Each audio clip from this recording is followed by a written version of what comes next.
on my right and the Residents' Voice on my left. I'm Bill Booth. I'll be the facilitator for this meeting. The board has asked me to serve as the facilitator, and Residents' Voice has agreed. A little bit about myself. I'm president of Positively Glade. It's a new organization of Fairfield Glade members dedicated to promoting the many positive aspects of our great community. I also have 30 years of experience in working with communities and clubs to create long-range financial and strategic plans. The handout you received when you came in outlines the procedures that will be used this afternoon, which has been agreed upon by both the board and Residents' Voice.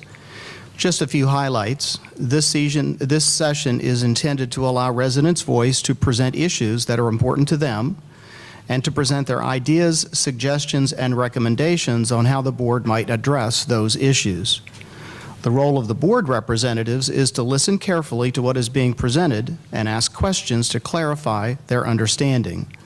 The board representatives will not be responding to or discussing the items presented. That will be handled by the full board in a special workshop open to all members to be scheduled within 30 days of this meeting. My role as the facilitator will be to record what is being presented along with questions and answers that are generated, and to keep the process on track and within the agreed upon procedures. Your role as Fairfield Glade members is to listen to the proceedings and consider what is being presented. Both the board and Residents' Voice appreciate your attendance as observers of this meeting. Your handout also includes the document prepared by Residents' Voice for this meeting. And the document begins with an introduction followed by 5 topics to be presented. Those topics are food and beverage, EMS, ambulance service and charter, communications, transparency, and dues affordability. For each of these topics, Residents' Voice will first present some background information and then will offer their recommendations. The board representatives will ask any questions they may have to help clarify their understanding of what is being presented. It should be noted that the background information being presented by Residents' Voice represents their opinions on these topics, and that the board may or may not agree with those opinions. However, this session is designed to allow Residents' Voice to present their opinions, so the board representatives will only be responding with questions to clarify their understanding. The board workshop will afford ample time to address any disagreements the board may have with the background information being presented. Now let's turn to introducing our participants in today's meeting. From Residents' Voice on my left, we have Jerry Miller and Jack Mention. From the board, Phil Birdsall and Jeannie Miller. So without further ado, let's begin with the introduction from Residents' Voice. Excuse me. I'm Jerry Miller. I'm coordinator of Residents' Voice. Can you all hear me, by the way? Okay. And as Jack mentioned, the associate coordinator, and this is what we are. Before I start, let me just say that I have a tendency to talk very fast. And when I do that, I mumble a lot. It's not a mental defect, it's just what I am. So if that happens, please raise your hands. I don't think, still be a silent observer if you raise your hand, and slow me down a little bit, all right? I've also been told that the handout you have, it's best if I read it, because it's being sent to on the website, being taped. So they wanted me to read the text. It differs slightly from the one you have, but not substantively. So you follow along, you'll catch up with me, okay? How did we get here? Shortly after the beginning of 2018, Residents' Voice became very concerned about the growing divisiveness in our community for a lot of reasons. Who is to blame for all of this? Let's just say there's enough to go around, including our own. It reached its peak with the banning of the Vista from the club sites. That seemed to be where we kind of went off the rails a little bit. In an attempt to get hold of the problem, Residents' Voice on May 20 sent a proposal to the board that why don't we all get together and try to sit down together and identify the causes of this and work on a solution so all this can be stopped. The board did not respond.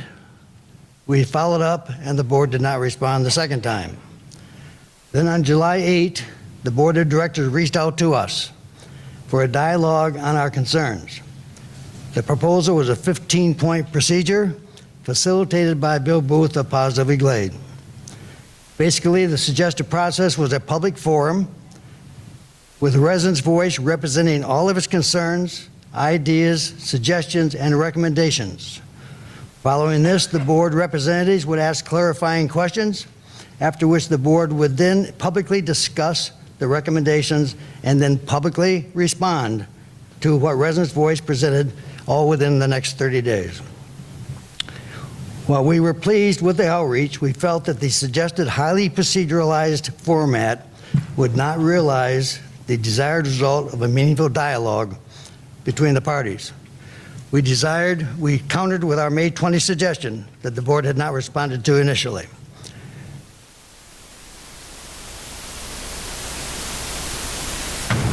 This was rejected by the board as being outside of its role as a board and basically returned to its original 15-point proposal.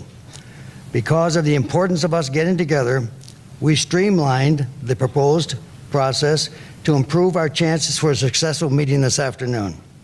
This included the promise to send the board a copy of the full transcript of our presentation 2 business days in advance of the meeting, which was last Thursday morning. This was accepted by the board, and here we are today. Again, we thank the board for getting the ball rolling with its reach out to residents' voice for a dialogue. It could well result in something good for this community by building trust and hopefully begin the development of respectful and non-territorial relationships by which everyone can talk to each other rather than past each other.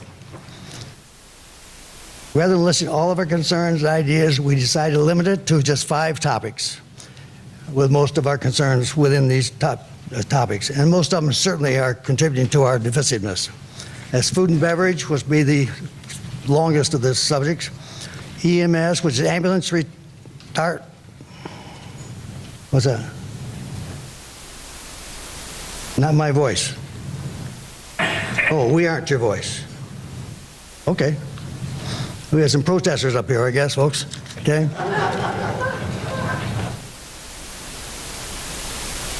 Food and beverage, EMS, communications, transparency, and dues affordability. Starting with food and beverage, which is the most involved of all of them. This has been an issue seemingly forever. I remember back in 2006 when a board president said in a board meeting when the losses were just $200,000 a year, "We don't know how to run a restaurant." He reminded me of that just a few days ago when we were meeting, but has now reached the point of deep concern by residents' voice and perhaps all who are paying even the slightest attention to the issue. In January, Residents' Voice decided to dedicate 2018 project to building resident awareness of the seriousness of this issue and recommending steps which may be a start to getting the problem under control. Legends is the problem, not Stonehenge. Let's start by reviewing where we are right now. Through June 30th, now a lot of numbers here, so hang with me. Through June 30, 2018, Legends has lost, just Legends, has lost $348,000. Counting just the days it was open for business, Legends is losing $2,434 every operating day. Who can even comprehend a loss like this? This means that every time the door is unlocked for a business day, the person turning the key must think, there goes another $2,500. Stonehenge is a much different story, but still losing $540 a day through June 30. Food and beverage as a division lost $381,000 in the January to June period. Although we don't know what that total year will bring, first half is trending to a 2018 loss of $762,000, most of which is the Legends.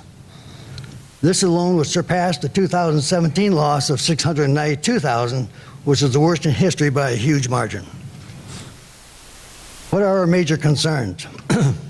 We were surprised to learn in a document request that there's no business plan for the club or for the food and beverage division.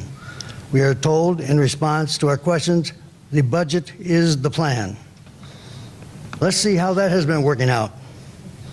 Food and beverage lost $361,000 in 2016. The budgeted loss for 2017 was $270,000. No known plan on how to get there, but that was the budget. The actual loss, $270,000 budgeted, the actual loss was $692,000, or $421,000 worse than the budget. The budgeted loss for 2018 is $390,000, again with no known plan on how to get there. The 6-month loss of $381,000 so far this year is just short of the budgeted loss for the entire year of 2018. The general manager projects the 2018 loss will come in less than that of 2017. He predicts reduced managerial expenses and a concentration on good food and good service is how that will be accomplished. The general manager labeled 2017 as a transition year, which he said had set the stage for a much better 2018. How is that going? Through June 2018, things were worse than 2017. Then, of course, there's the lack of a business plan. A business plan is imperative. It is a directional compass for an organization. It sets forth the objectives and strategies for the business and how to achieve them. The budget funds the plan. It is not the plan. I must emphasize, a budget is not the plan. It funds the plan. This is yet to be an accepted business principle, but needs to be and quickly so. We were pleased at a recent Meet the Candidates meeting, week ago Thursday, I believe.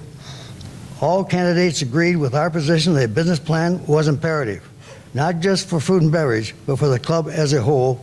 That was encouraging.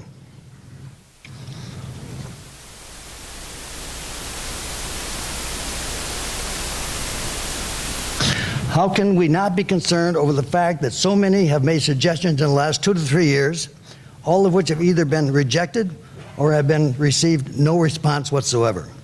There is no indication that this attitude, up until now, will change. Examples are many, but just to mention a few. One resident with food and beverage experience spent time with the food and beverage director at the time and then submitted a report to his findings and recommendations. He basically said that we're trying to do too much with too little. He had other recommendations, but that was basically what he was saying. The only response from the board was he was not qualified to make a judgment like that. That was it. Another submitted his analysis of the problems with recommendations, which also went nowhere.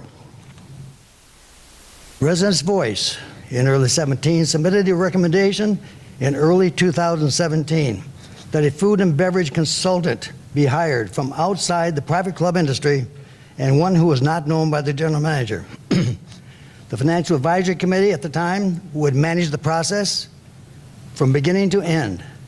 It would be a top-to-bottom analysis, thorough analysis of the entire operation, followed by recommendations. The Financial Advisory Committee was willing to do this if asked. Guess what? They were not asked. The board approved just the opposite. The consultant was from the private club industry and known by the general manager. The assignment was narrow in scope and accomplished very little, if anything. Then a second consultant was hired to implement the second recommendations of the first consultant. With these consultants came at least 2 surveys, including asking where we eat. The performance deterioration continued. Then in the spring of this year, Residents' Voice Food and Beverage Subcommittee, we formed a little subcommittee, worked hard, submitted 14 recommendations to the board. To this day, there has been no response, not even a thanks, but no thanks. When residents show concern about the losses, they are often sent an article from a private club publication referring to private club restaurants which support the idea that a beverage is an amenity which is an inherent money loser subsidized by member dues. Who knows the degree this mindset of expecting to lose has adversely impacted the financial performance of food and beverage. But what is known is that things have now spun out of control. We are told repeatedly that we can't be compared to local commercial restaurants because they do not have to meet the expectations of our residents, which is 3 meals a day, buffets, special events, banquets, etc., in a variety of venues. Perhaps trying to satisfy everyone may be at the heart of the problem. Why do we need to meet the expectations of everyone only to fail miserably as a business? We hire food and beverage managers, we fire food and beverage managers. We hire food and beverage, we fire them. We hire contractors, we fire contractors. Fire staff, rehire staff, while continuing to do the same thing over and over again, expecting the same result. Isn't that Albert Einstein's theory of insanity? Finally, we fear that the general manager's personal acceptable loss target of $200,000 annually is a distant dream. We feel that even that is too high. We need to aggressively attack the problem.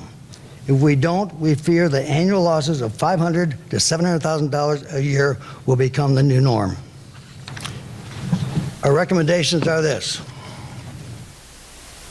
Since all past recommendations of so many, including those of Residents' Voice, have fallen on deaf ears, and because the situation is so serious, let's try a new approach.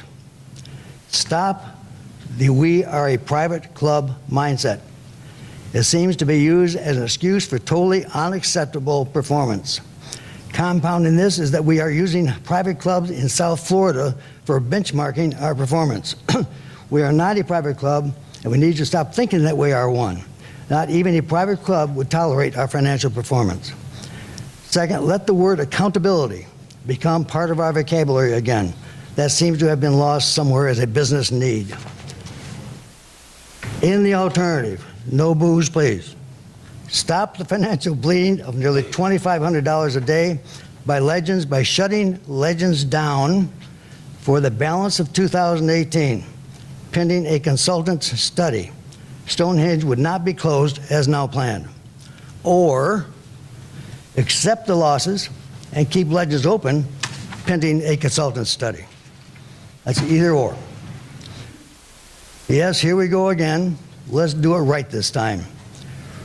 Most importantly, retain a private industry commercial restaurant consultant to spend the time necessary to study the Legends fireside operations from top to bottom.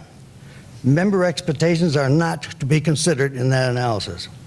If after a total review of the financials, physical plant, menus, et cetera, and whatever, the consultant, if he determines that Legends is not viable as an upscale quality food and service restaurant under any reasonable scenario, it seems like closing it permanently could well be the first best option. Stonehenge would then be our only on-site restaurant, hopefully managed by a private operator.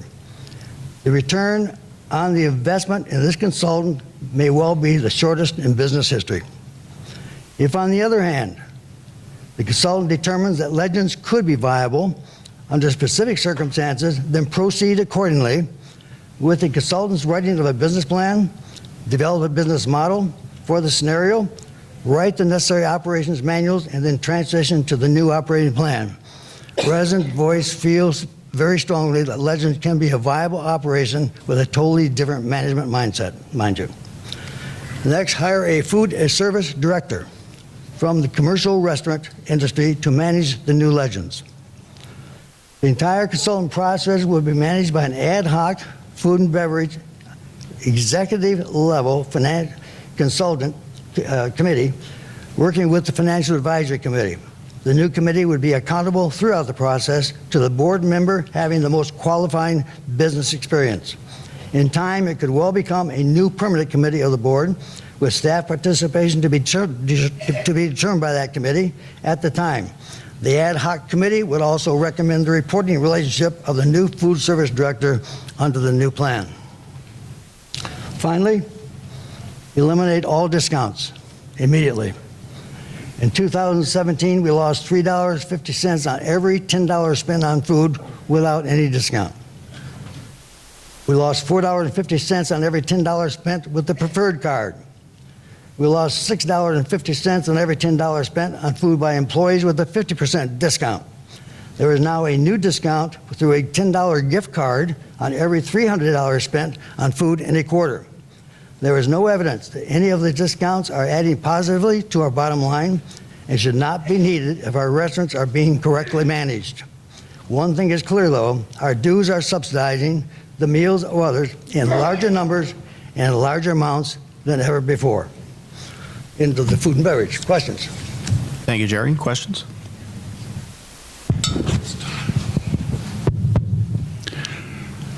Let me remind you of something Bill said first, and that is that Mrs. Miller and I are not, how's that better? Yeah, I was taught to swallow the mic, so we'll get it right. Just remind you that Mrs. Miller and I, our roles today are not to respond to the recommendations or the factual statements that have been made, but merely to ask questions that we think might help the board to undertake the next step in this process.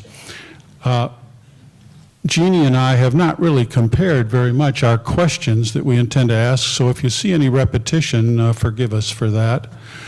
She and I agreed that I would go first and that she would do the follow-up. So with respect to food and beverage, gentlemen, my first question is to ask you to do a little clarification of what you mean by business plan.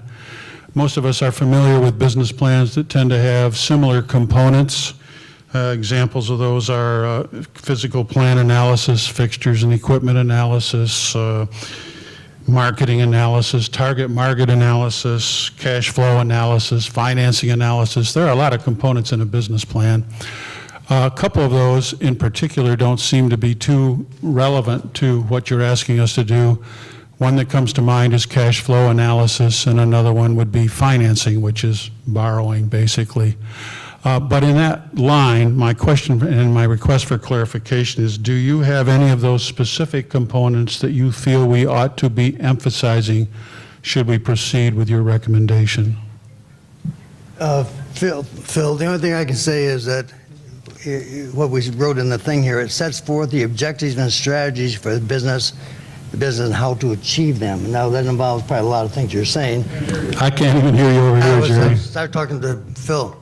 I'm not a business plan expert. I'm not going to sit here and pretend I am, but I know that a business plan does set the direction as a performance compass for an organization, and strategies and objectives, et cetera, et cetera. Now, if that includes cash flow analysis, which I probably would, anything else you're probably saying, it could well include, I would get this off here, and go from there. But I'm not going to sit here and say I know everything about a business plan. All right. I just an low HR guy, you know.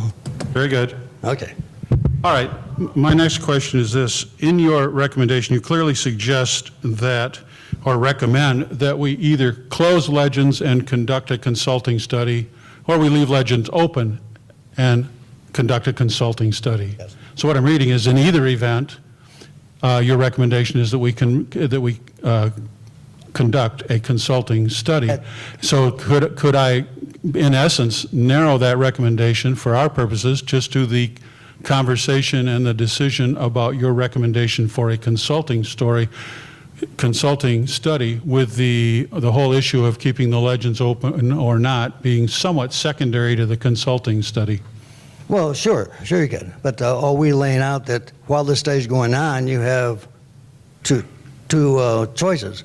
One, let the losses continue pending this study, which go on 3 or 4 months, or say, okay, people wouldn't like that, so we're going to keep it open, but we're still going to do the study. Got it. Okay. All right. Next, in your presentation, at one point you mentioned the private club mindset, and you also mentioned a private industry or commercial model. I understand what you mean by both of those, but my question is, in your mind, are there any other models that we could or should use to gauge our process longer term? Not aware of any. Are you, Jack? No. All right, as a follow-up then, are you recommending that we choose from among those two? And No, I'm suggesting that we stop the private club mindset, period. All right. And let's run a commercial restaurant that's affordable, upscale from Stonehenge, but learn how to, what's the scenario? What would it look like, the restaurant, as opposed to what we're doing now, everything. Maybe that's our problem, and maybe take a whole new look at what we mean and want a restaurant these people would prefer rather than all these things that we're doing. Thanks. Yeah. Have you given any thought, or your group given any thought to what we might have to spend to do the consulting study that you're suggesting? Well, we spent about 60,000 and accomplished nothing, so let's say 50. Thank you. Okay? Yeah, that's what I was looking for. Thanks. You also state that a consultant study should not include member expectations. And I don't know what you meant by that. Could you clarify that? Sure. When I say member expectations, I hear from our general manager and others time and time again that we expect all these things, and that's why we're in trouble here, because we expect all these services and our restaurants provide all these services. And like 3 meals a day, all this stuff we do. I'm saying that's not getting us anywhere, because we've been doing that since 2005, as far as I know. Same look. Let's look at it differently. Let's say, find out what the people here really want in the restaurant, and do we need all these services, and can we even afford all these services? Because what they get into is we're doing this and we can't seem to dig ourselves out of a hole. Maybe take a whole new look at the kind of restaurant, other than Stonehenge, that the members here would like to have, an affordable, nice, a little bit upscale restaurant that they can enjoy and go to, rather than having to go downtown, as they all do, many do, to a more affordable place. But just take another look and say, okay, what do we need here? What do all these people want in an eating place, so to keep them here in the Glade and not having to go down to Crossville? Let me just interject for a second. Just clarification for me. In that statement, you said you should not include member expectations, but then look at what members want. I'm confused as to how those two go together. Because maybe the members don't want, let me put it this way. We seem to feel we have to provide all these things because we think that everyone in this room wants all these things. But maybe we can't satisfy everyone. They want to keep the restaurants open until 9 o'clock at night. That's a nice thing to have, but no one goes it to 9 o'clock at night. So there's things you can't do, obviously from a business point of view, but there's also, maybe we have done the same thing with our restaurants, Legends, since I've been here 16 years, never altered anything, and we just change the menus, we put in new rugs, we redesign, we redo this, we do that, but nothing ever changes. So maybe part of the consultant's job would be to say, what kind of a restaurant do we want here? Let's just ask the people, what do they really want, as opposed to thinking they want and don't really want, and meanwhile we're going down the financial tubes. That's all I'm trying to say. How should we ask that question? What question? You just said you asked the members what they want. How would we do that? Oh, I don't know. I mean, his consultant would know how to do that. We could do another. I'm sure the consultant would know how to do that. We'd run surveys on what kind of restaurant we want. There's a lot of ways to do it. I'm glad you thought that was funny, by the way. Okay, so just to recap, it sounds like, I'm not trying to put words in your mouth, but just so I can understand, you're suggesting that the consultant would be hired, that consultant would in some way gather information about what members truly want. I also heard in that, look at that from a realistic feasibility standpoint. I'm gathering you saying some things that people want just aren't financially feasible, and maybe have some opinions and recommendations on, if you do A, B, C, and D, this would be the financial impact. Is that kind of where you're headed here? I think that when you talked about the consultants, part of the job would be what scenario would work here? What scenario would this thing look like that we could keep it a viable business and keep it something we all want here? Right now, we don't have a viable business. We just can't keep going like this, folks. We don't have a viable business, and no sign is going to get any better. So I think the consultant would say, okay, there's several scenarios here. Part of that process is probably find out what we do want and see if there's a scenario where Legends would be a viable business. It could lose money, but not $700,000, not even $200,000 as far as I'm concerned. But right now, we're just going worse and worse and worse, and doing the same thing. We've gone through food and beverage directors, we've gone through chefs, we've gone through staff, we've hired staff, we just keep going and going, hired contractors, fire contractors. Something's not working. We got to change the model a little bit here. What are we trying to accomplish in our food and beverage? Stonehenge seems to be doing well by comparison.